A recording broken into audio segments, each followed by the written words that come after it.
Finally back with another war game. This is Unconditional Surrender Case Blue, designed by Salvatore Vasta and published in C3I Magazine, issue number 28, although it's also available online as a free print and play. I don't own the full boxed game that this is based on. I don't think I have the table space in this room or really the skills to be able to solo something that big, but after watching some of the playthrough videos that have been posted for this demo module and seeing that I can get it in this nice magazine format, I decided to pick up a copy. Why not? And wait until I felt better prepared to play it. Hopefully that time is now. We'll soon find out, fingers crossed. I also wanted to try a slightly different approach when it comes to especially the intro videos for these playthroughs. Starting with this game and going forward, instead of doing the rules cram session up front, I'd like to save the rules referencing for the playthrough portion and just kind of do a general introduction, showing you the components, the setup and victory conditions maybe, and then dive right in and maybe tack the intro onto the first turn. I haven't thought that far ahead, but I think in the end we'll get a better result, hopefully, since I won't be so drained after doing the really time-consuming and exhausting rules overview, and I mean that for both you and I. So yeah, let's get started. This is the rules booklet, which is separate from the actual magazine that you get with the game. Very nice quality, 20 pages, 16 and a half of which are the actual rules of play, and then you get 3 scenarios to choose from. And I will at least be attempting to play the full 9-turn scenario covering the months of July 1942 through March 1943, called Turning Point 1942. But you also get this broken down into 2 shorter scenarios of 5 turns apiece, in one covering the Axis Case Blue and the other covering the Soviet Operation Uranus campaigns, respectively. I did a lot of setting up and tearing down games, trying to decide what to play next, and was a little bit intimidated by some of the games and their very open-ended variable setup options, which are great for replayability and something I shouldn't be scared off by, but I also appreciate it when you have, you know, a more limited, I guess more specific, maybe suggested or historical setup, especially for your learning game, even though it may be very limited when it comes to replayability. Just one less thing to worry about, especially when you're filming yourself. This has very specific setup locations for the starting units, but it gives you options when it comes to the entry of reinforcements you get in historical, as well as a variable entry option. So we're going to go with the historical and hope for the best. We'll take a look at the victory conditions here in a bit. The rules I wanted to mention also have designer's notes, examples of play, and other reminders scattered throughout. Very helpful. And everything is just very approachable. And I haven't really come across anything that left me utterly confused, but of course we'll see how it goes. I'm looking forward to using this as a reference and testing it out. So let's take a look at the components. Don't be fooled by the small size of this map, which is about, yeah, I think it's letter-sized paper, and the low counter density. There's quite a bit going on, even though this is just a portion of the full rules. Again, this is a sample of the full product, but I think for my purposes will really fit the bill as a full game to add to my collection, my rotation here. And the map covers a portion of southern Russia with Stalingrad here. And over here we have Kursk and Kharkov, we have Voronezh here, Rostov, Grozny, so the Black Sea, Axis units, German, Hungarian, Italian, and Romanian, as well as Soviet units in red, and a weather track down here. The options are fair, poor, and severe weather, which is determined by rolling at the beginning of the turn on a weather table, which is up here, along with all of our tracks, everything to be tracked, the turn track here. Each turn represents one calendar month. The skills on the army level and hexes are about 30 to 40 miles across. So we're starting on July 1942. I have units set up on their historical turn of entry. And then over to the side here we have the Soviet and Axis faction cards, where you place eliminated units, move them down to the mobilization section. Under that, over here on the Soviet side, we have units that would arrive if a certain condition is triggered, a reminder of which is printed on the map itself in red. We have units that would be placed here, available for use when upgrading, counters for available units here at the beginning, and the very important production track. So you look over here to see the monthly production rates for active countries, and this is on a use it or lose it kind of basis, but you spend these production points to activate ground units for movement and or combat, for replacements, and for mobilization.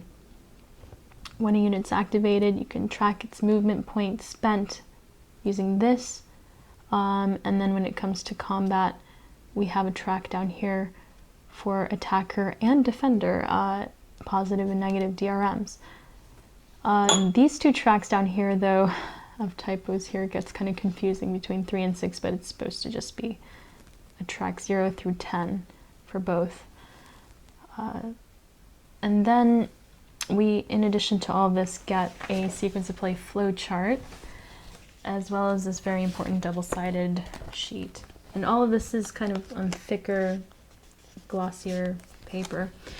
I've placed this one in a sheet protector, so hopefully it's not too, there's not too much glare, but you get a more condensed version of the sequence of play and a terrain key. So looking at the map, it's mostly clear terrain. We have water hexes. Hexes with a bit of both are considered land, and 2 types of rough terrain, swamp, there's more swamp, and hills. Some hills here. 3 types of hexside terrain, the straight, river hexsides, and mountain hexsides, and 2 types of transport lines, rail and road. There's more road. And 2 types of city hexes. We have cities and city factories. We also have these faded hexes with the dots in them, which I'll cover when we get there in the playthrough. Then we have this box down here for movement. You may notice that the units themselves, the counters, don't have movement allowances or combat strengths printed on them.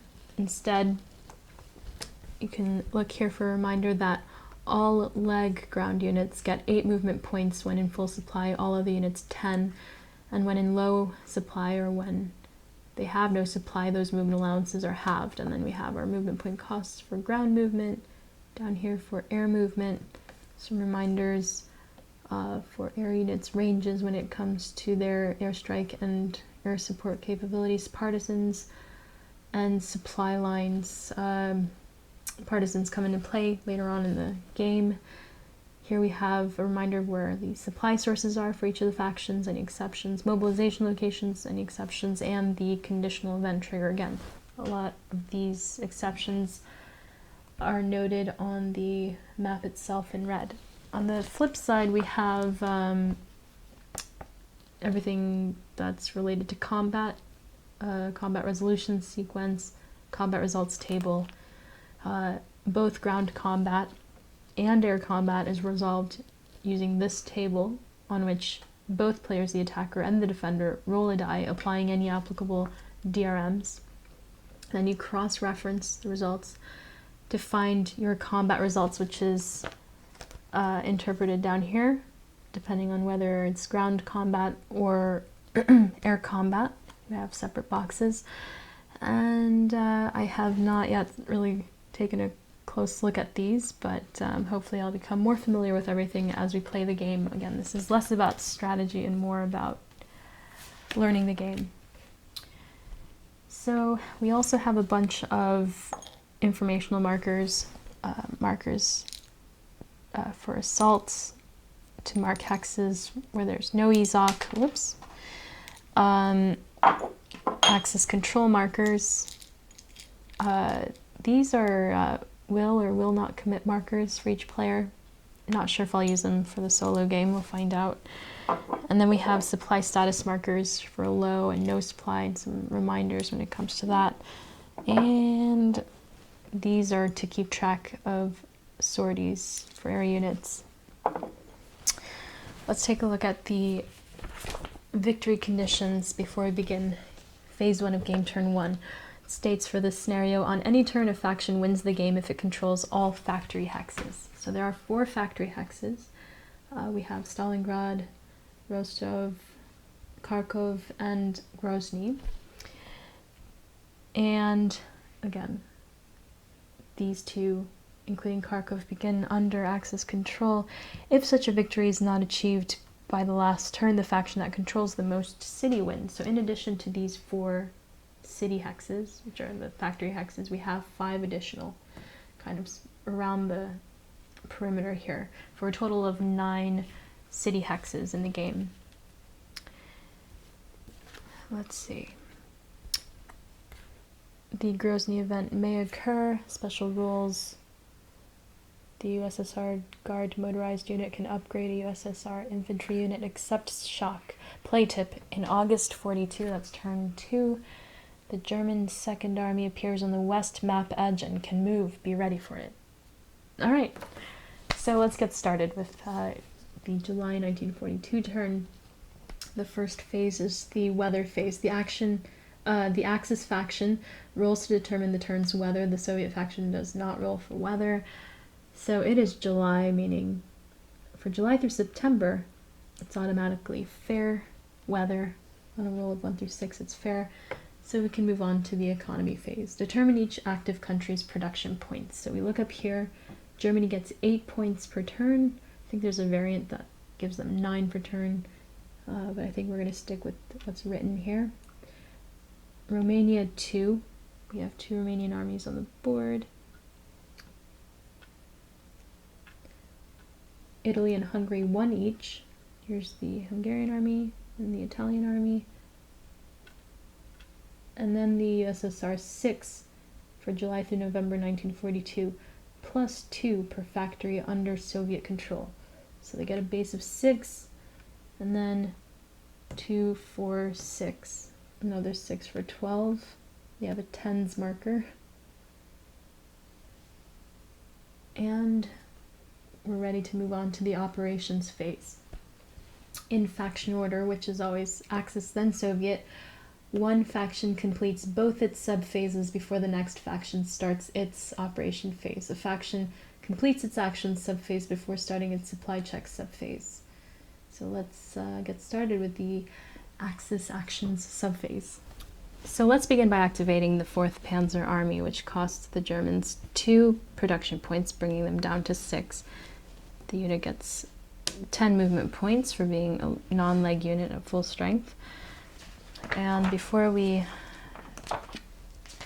resolve this activation, let's take a quick look at the zone of control rules and how they affect ground movement. So, this here is pretty basic. A ground unit exerts a zone of control into each of the 6 adjacent hexes around its current location. There are a couple of exceptions. A zone of control is not exerted into or across a ground movement prohibited hex or hex side, which in this game are the water hexes, water hex sides, except for crossing a strait, as well as these faded dot hexes. Also, no enemy zone of control is exerted into a hex with a no EZOC marker, which looks like this and can temporarily appear on the board as a result of combat.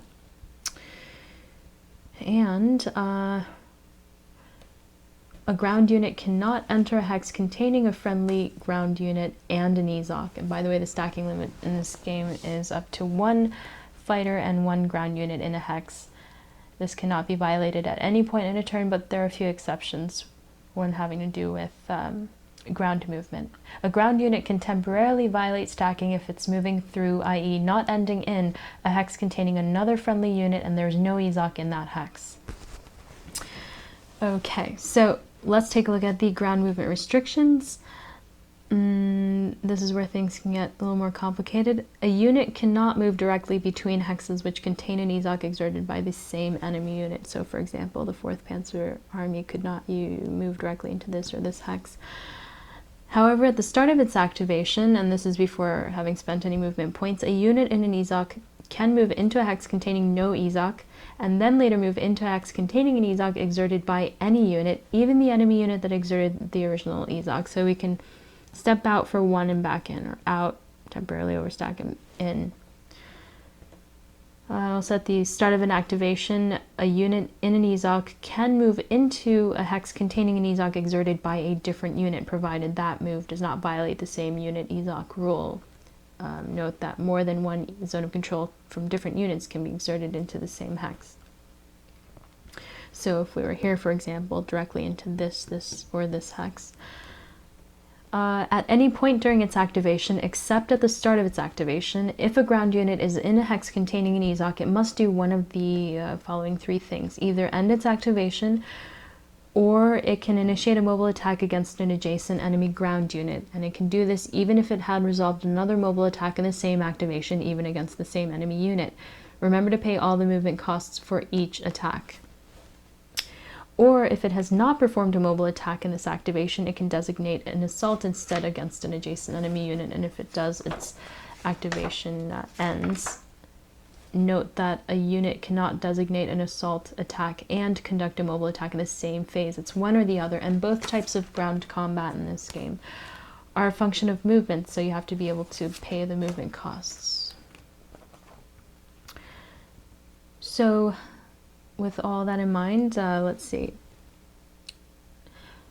Let's initiate a mobile attack against an adjacent enemy ground unit, specifically the Soviet 21st Army here. It would be along this transport line, which costs 1 movement point. The terrain of the hex side being crossed and in the hex being moved into is treated as clear. However, this benefit is not received if moving or attacking into a hex containing an enemy city or unit. So instead we look at the other terrain, which is clear anyway, so it's just 1 movement point plus 1 movement point to attack a unit in a hex affected by fair weather. And by the way, in this game, the current status on the weather track affects all hexes on this map.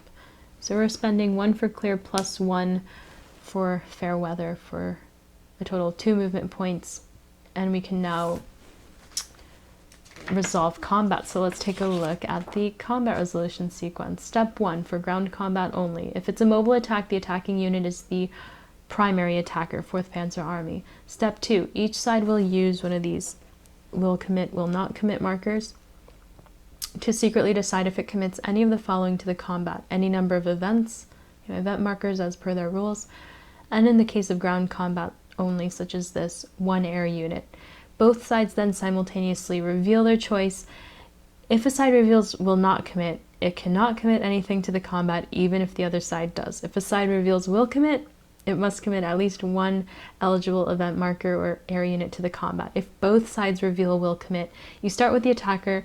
Each side alternates declaring 1 event or air unit to be committed, and you continue doing this until both sides consecutively stop committing.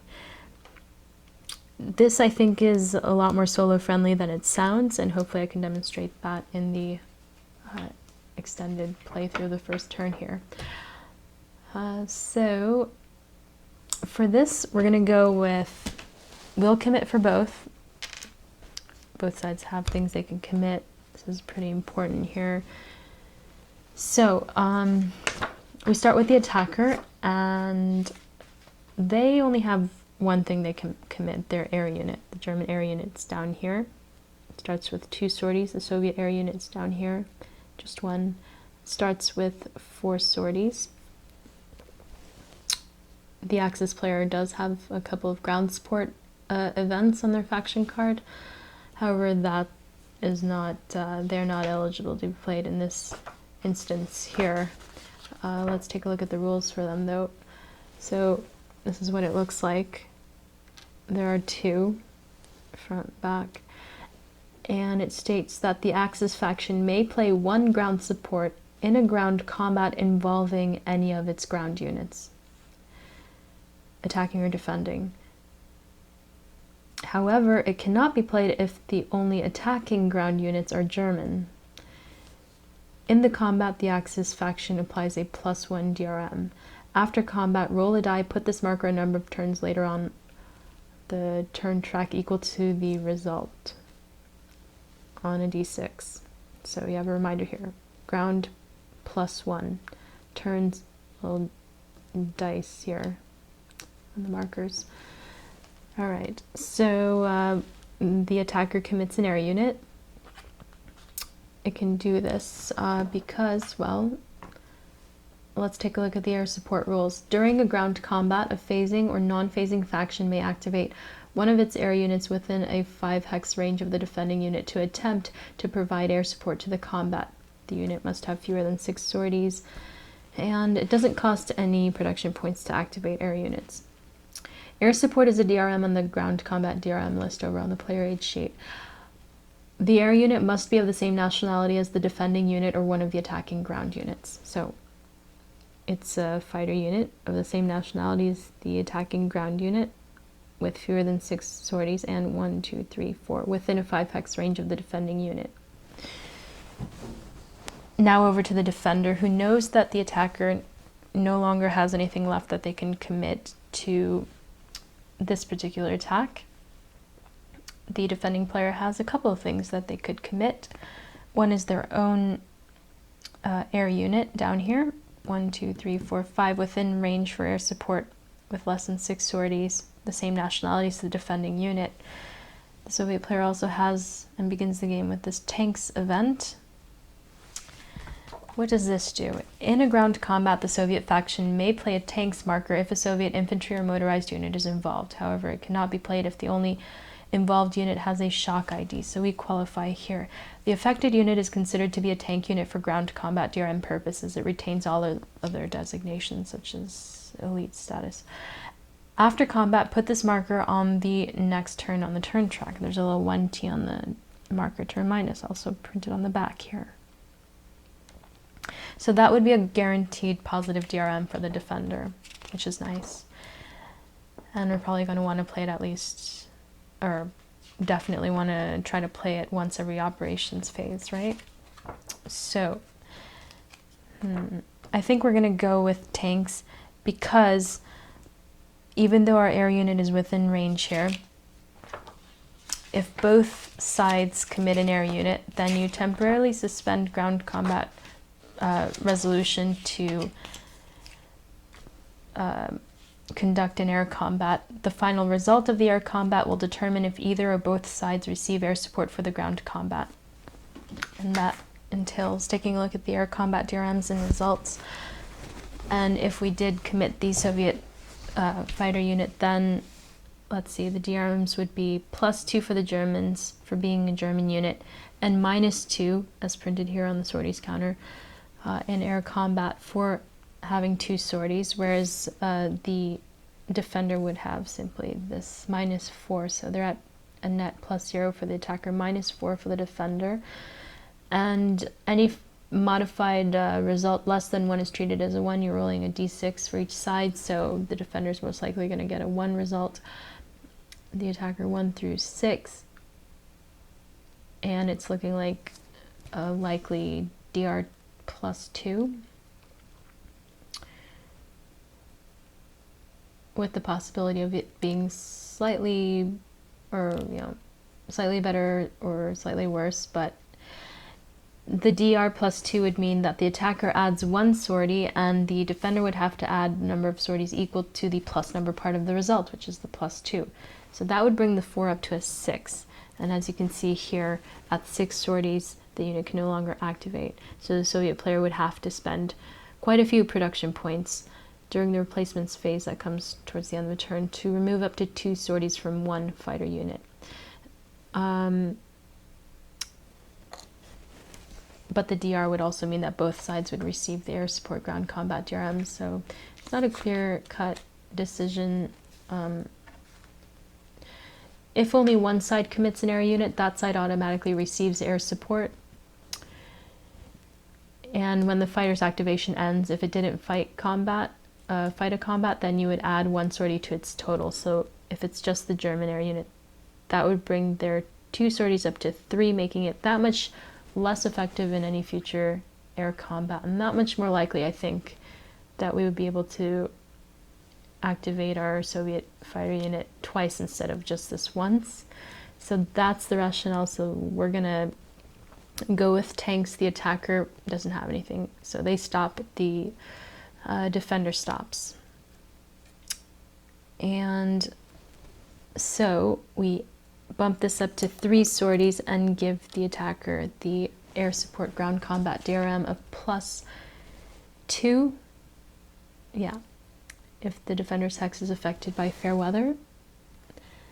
Looking at the other ground combat DRMs that affect the attacker, they get another +2 for being German, another +2 for being a tank unit attacking a unit in a hex affected by fair weather. Similarly, the defender would get a +2 thanks to their event for being a tank unit defending in a hex affected by fair weather, for a net +6 for the attacker and +2 for the defender. Let's resolve our first combat.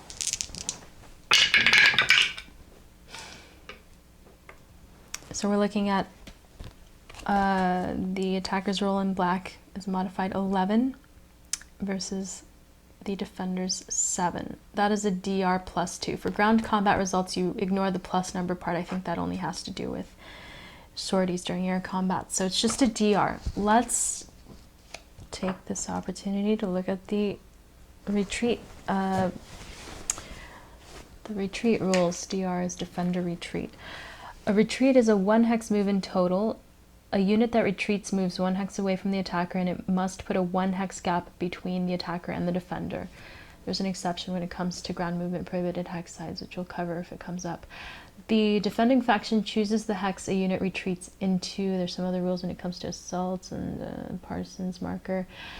A unit cannot retreat into a city. A unit cannot retreat into a hex containing an EZOC unless it contains a friendly city, and the unit is also putting a 1 hex gap between it and the attacker. The retreat cannot violate ground movement prohibitions or stacking limits. If a full-strength ground unit cannot retreat, leave it in its hex and flip it over to its reduced side. If it's already reduced, eliminate it.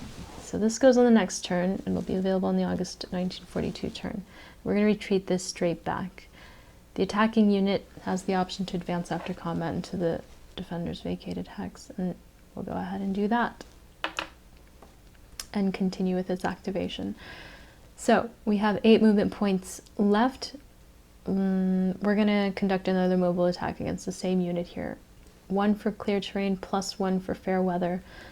And this time both sides will commit, and they only have one thing that they can commit to this, and that's their air unit. So we will resolve our first air combat. The Germans get +2 for being German, -3 for having 3 sorties, so that brings them to -1. We're going to flip this over to the negative DRM side and put it on the 1 for the attacker. The defender simply gets a -4. That's supposed to be 4, so -4. -1 for the attacker, -4 for the defender. So that becomes a 1-1, and it did work out for the Soviet player. That's the black diamond. Attacker and defender each add 1 sortie. So we bring this up to a 4, and this is a 5. So it can still be activated. And the black diamond also means that both the attacker and defender get the +2 air support ground combat DRM in fair weather. The attacker also gets a +2 for being German and a +2 for being a tank unit in fair weather.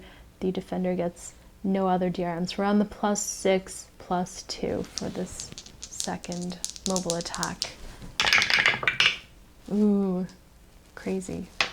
All right, so that's a 12 for the attacker and an 8 for the defender, which is another DR. So we're trying to prevent, as the defender, the 4th Panzer unit coming in here and mobile attacking this unit, or I should say, maybe. So we're going to retreat this way. They're going to advance and do another mobile attack. That's going to be 1 for clear and 1 for the attack in fair weather. And man,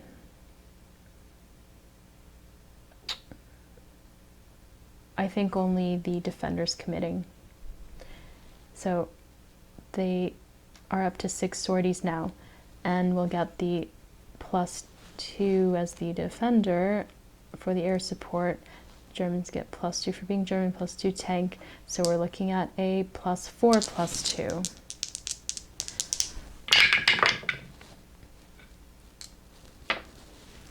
And that becomes a 6-4, which is a DR. All right, so they're going to go this way. And you know what? We're not going to advance because we're not in an EZOC. So we're going to spend a movement point to move in here, and then another 1 for the clear, +1 for fair weather to mobile attack the Soviet 9th Army instead. 21st Army is very resilient here, still full strength. Can't believe that. So let's go ahead and resolve this. We will not commit. The defender doesn't have anything that they can commit, so we're at +2 for German, +2 tank, and the defender gets no modifiers. This unit is not considered isolated, even though it doesn't have a retreat hex, because it has an adjacent city, a friendly city or unit. So we're at +4 for the attacker, +0 for the defender. Ooh. And that becomes a 6-5, which is a no effect, and that ends this unit's activation. Not so good. Really disappointed about that. All right, now we will activate the 1st Panzer Army, which is here. That's another 2 German production points, so they're down to 4 remaining. And the unit gets 10 movement points.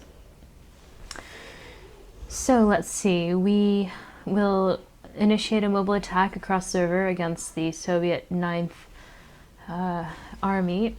It's going to be 1 for clear, +1 for the river, +1 to attack in fair weather. And we will not commit and see how it goes. So that's going to be a +2 for being German, +2 for being a tank unit in fair weather, -1 for the river. The defender gets no modifiers. So that's a +3 for the attacker, +0 for the defender. All right, and that's a 4-1 or a DR. The unit has no retreat hex, no eligible retreat hex, so instead, since it's a full strength unit, we reduce it, and that ends the combat. We will mobile attack the unit again, which is now reduced. Clear, river, fair weather. Again, we will not commit. They have nothing that they can commit. German, tank, river. The defender is reduced for -2. So we're at +3, -2. Whoa. So we're at a 9 and a 4. Another DR result. This time, since it's reduced, we simply eliminate it, and since this was a mobile attack, we place a no EZOC marker in the hex, and that's our first eliminated unit. It goes in the eliminated section of the Soviet faction card. We will advance after combat and mobile attack the now isolated Soviet 6th Army. So that's going to be 1 movement point for clear, another 1 for fair weather. We are not committing, they have nothing. German tank, we're on the same side of the river. They're isolated because they have no eligible retreat hex. They're not adjacent to friendly city or ground unit and not on a map edge hex. So that's another +2 for the attacker. The defender gets no modifier. +6, +0. Weird, I'm shaking them in my hand, I swear, before even using the dice tower. So that brings us to an 11-5, which is a DD. When a unit's pinned like this and you get a DD and it's full strength, it's basically eliminated. You reduce it and must retreat a hex. It has no retreat path. We eliminate it. It joins the 9th Army up in the box. And since it was a mobile attack, we place another one of these, although in this case there's no Ezok there anyway. We'll stay where we are. And we have 2 movement points left. Let's see. I'm a little worried about this position here, but we're gonna go for it. So we're gonna spend 1 movement point to move out of this hex, where there's no Ezok, into this clear hex. And that's gonna end our activation because we don't have enough movement points left to do anything else. Get rid of these and activate our next unit. We will spend another German production point to activate the German 17th Army, a leg unit that has 8 movement points. And we are going to mobile attack the Soviet 12th Army, I think. Even though we have this unit pinned, I'm going to try to push towards Rostov. So that's going to be, this is rough terrain, hit the hills, 2 for rough terrain, +1 for fair weather. We will commit. The German air unit, they have nothing. So this goes up to a 5.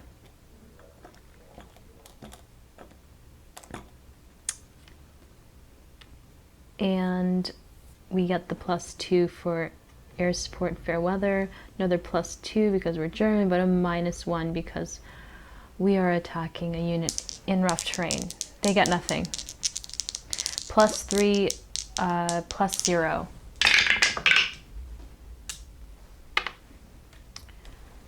A 4/4 is no effect. Man. We'll do this again, I think. It's too bad. We really want to force retreat here and then move that way, I think.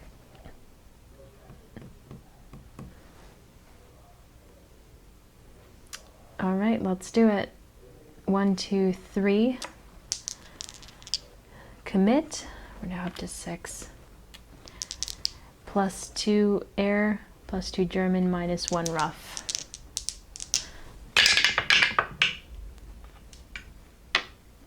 So that's going to be a 5-1, which is a DR. This unit will retreat into Rostov. We will advance. And we have 2 movement points, so we'll mobile attack in this direction. 1 for clear, 1 for fair weather. We have nothing to commit. +2 for Germans. They're adjacent to friendly city and friendly ground unit, although they are pinned here against prohibited hex sites. +2, +0. And a 4/1 is a no effect.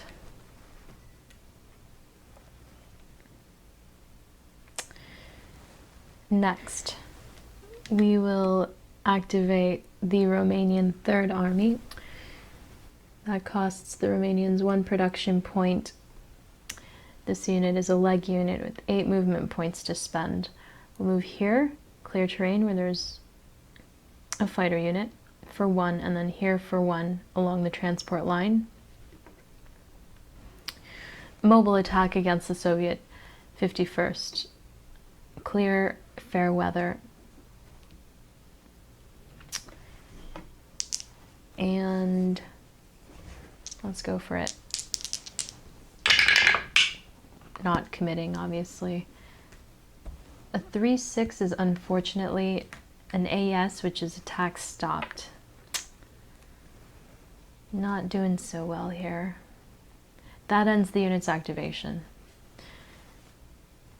Now, at least we can now bring supply to the German 17th, but yeah. All right, well, I kind of wanted to keep the 3 remaining German production points to remove sorties. Let's see what else we can do. We have a supply problem here to German 1st Panzer Army. Let's take a look at the supply rules. So the Axis supply sources are any friendly transport line hex on the west map edge. At the moment, 1, 2, 3, 4, 5 Soviet supply sources. Any friendly city or transport line hex on the north, east, or south map edge except for this hex.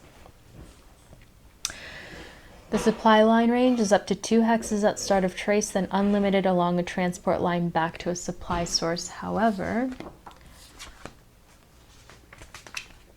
a supply line trace cannot enter an EZOC unless it contains a friendly city or ground unit. So yeah, we could get here, but then there's an EZOC. So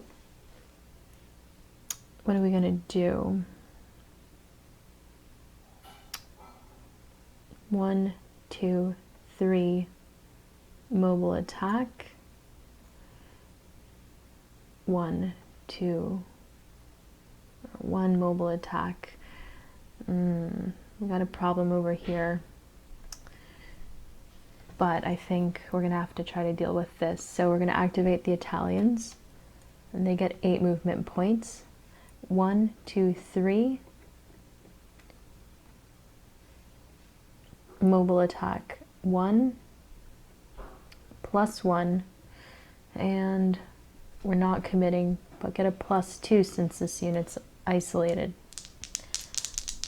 So, ooh, Italians. 8-1 DD. So the unit's reduced and must retreat. It can't, so it is eliminated. It was a mobile attack, so we place one of these. And we have 3 movement points remaining. Do we want to advance? Probably not. So, excellent, because now what we can do is go 1, 2, and end there. I think that's what we want to do. Sure. So that when we activate our Hungarian 2nd Army, which gets 8 movement points, we can move here for 1 and mobile attack. 1 for clear, 1 for fair weather. So let's go ahead and use ground support. Oh, this goes away. So that's a +1, and this unit is not isolated because it's on a map edge. So just a +1 for the attacker, which is a 4-1 DR. And let's see when we get the ground support marker back. And a 2, not bad. So that's going to come back to us on the September 1942 turn. This unit has no retreat path, so it's reduced. 1 for clear, +1 for another mobile attack. We're not going to commit, but the defender gets a -2 for being reduced. +0, -2.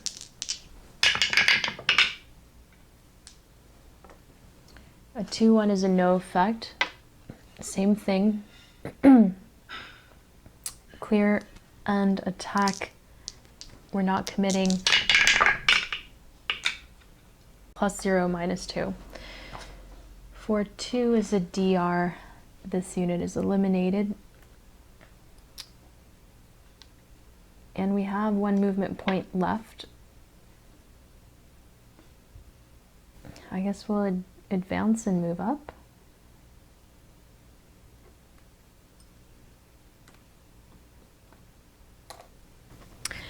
We have one Romanian production point remaining, which we'll forgo because we're not ready to do anything yet down here.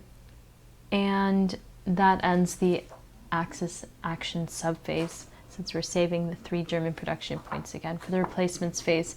So now we resolve their supply check subphase, and we're 1 to the rail line there. We're on the transport line. We can go 1-2 or 1-2 this way. Same thing with this. And we're 1 back to the supply hex, and we're right on the transport line down there, so we're fine. Now we enter the Soviet actions subphase. So the Soviet player has 12 production points to spend, and I have a feeling we're going to want to spend most of those during the replacements phase, which comes later in the turn, as well as the mobilization phase. So let's first mentally allocate these points to see how many we can maybe spend to activate units. It costs 2 production points to turn over reduced mobile ground unit to full strength. We can do it if it's in full supply. So that's going to be 2, 4, and then 3 production points to remove up to 2 sorties from 1 fighter unit. So we're up to 7. There's 1 unit that begins in the mobilization section of the Soviet faction card, the 62nd Army. So we're going to spend 1 probably during the mobilization phase to mobilize a full-strength Soviet leg ground unit, not shock, in a friendly city or along the north, east, or southern map edges, in a hex that's not a fated dot hex or an enemy-occupied hex or a hex with an enemy marker in it. So we're up to 8. That leaves us with 4. That could be activating 2 mobile ground units, or 1 mobile ground units and 2 leg units, or up to 4 leg units. I think we're going to go with the second option because, yeah, we're going to activate the 5th Tank Army and bring it down, and activate the 2 here that are by Rostov. Things are not too bad considering we've lost 4 armies, I think, for the Soviet player at this point in the game. I think things could be much worse. I have a feeling those die rolls didn't really turn out the way we were hoping as the Axis player. Down here, over here, the Soviet 21st Army is still at full strength. Amazing.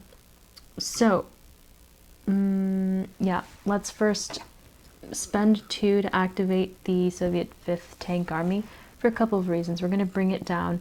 Also, we're going to want to mobilize our unit here in Voronezh.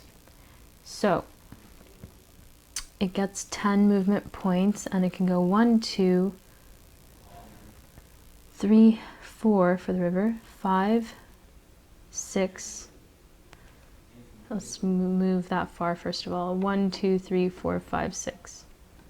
1, 2, 3, 4, 5, 6. And then it would be to attack this hex. 1, 2 for the rough, 3 for the river, 4 for the attack in fair weather. So that's the rest of our movement points. And that's going to be an assault.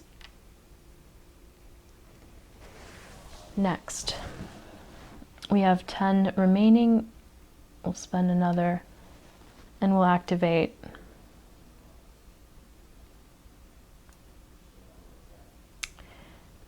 let's see.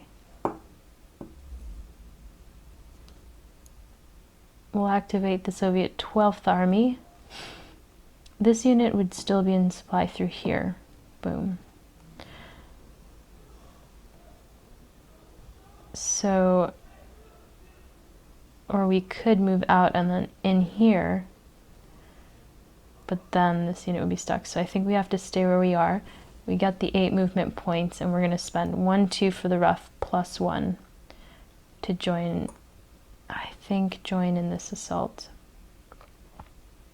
I think we get a better chance this way.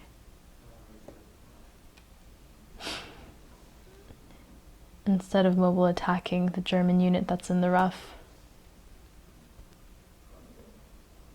And then we're going to spend another Soviet production point to activate this unit. And it is going to, I should turn this.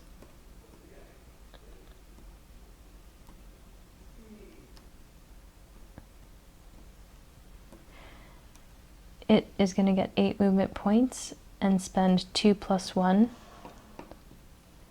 to assault.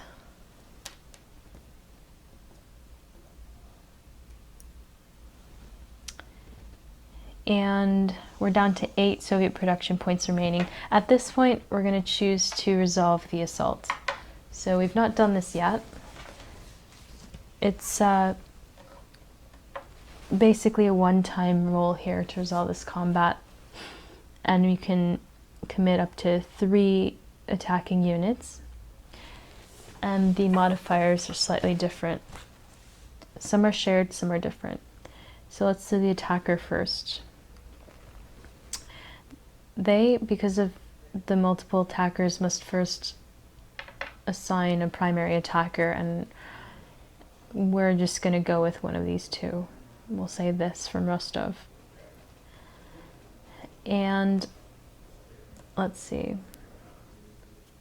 We're on the same side of the river. So if we had chosen this as the primary attacker, we would apply the river modifier. Just looking here. So it would be a -1 because the defender is in rough terrain. It's not isolated because it's adjacent to a friendly unit. And by the way, neither side is committing. You get a +2 per additional attacker, tank, or shock unit, attacking unit in a hex affected by fair or poor weather. So that's going to be a +2. So we're at +1. And then +1 per additional attacker, except a tank or shock unit applying the +2 DRM above. So there's another one. So we're at +2 as the attacker. The defender gets +2 because they're German. So +2 and +2. We'll see. So that's going to end up being a 5 and 6 is a no effect. Well, we tried. And we remove the assault markers. And that's going to end the Soviet action subphase. So let's do the supply check. We're on the line here, friendly city, and 1, 2, 1, 2, and then on the line, or actually this guy can go this way. So we're tracing this way, this unit's tracing this way, this can go this way, and this unit's tracing this way. So now we enter the no supply phase, having finished the operations phase. A phasing unit with no supply is reduced or eliminated at this time. There are none. Replacements phase. Spend production points to improve a phasing unit in a hex. Flip a reduced strength ground unit over to its full strength side, or remove up to 2 sorties from an air unit. So the Axis player will spend 1, 2, 3 German production points to remove 2 sorties. So this goes down to 4. The Soviet player will do the same. 1, 2, 3. This goes down to 4. The Soviet player will also spend 2 to flip this back to its full strength side. We'll do it again here. And that'll be it. Now the upgrade phase. The Soviet faction only may replace a scenario designated unit with its respective upgrade unit. There are none at the moment. Next, mobilization phase. Spend production points to mobilize a unit that's in its faction card's mobilization box. The Axis faction has none, but the Soviet faction has the 62nd Army. So that's its final production point, and it will mobilize in this friendly city. we do the victory check phase. Check to see if a faction achieved the scenario's victory conditions. Not yet. End of turn phase. Advance the turn marker 1 turn, put any counter in the entered box in its respective location. Soviet player gets the tanks event back, and they get an air unit in their mobilization box and 2 upgrade units on their faction card. The Axis player gains the German Second Army along the western map edge.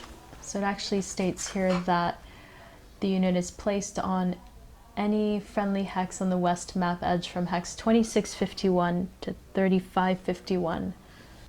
The placement cannot violate stacking limits. Let's just stick it here and see what happens. So at this point, we move all units in a faction card's eliminated box to its mobilization box. So all 4 previously eliminated Soviet armies get shifted down a box on the Soviet faction card to join the new air unit. And we've lost this unspent Romanian production point. That ends the July 1942 turn, and that may very well end the extended playthrough portion of this video. I might update you as I go along or towards the end, I'm not sure, but hopefully this was enough to see kind of the gist of it. Hopefully I didn't make too many mistakes, and yeah, that'll be it. Thanks for watching.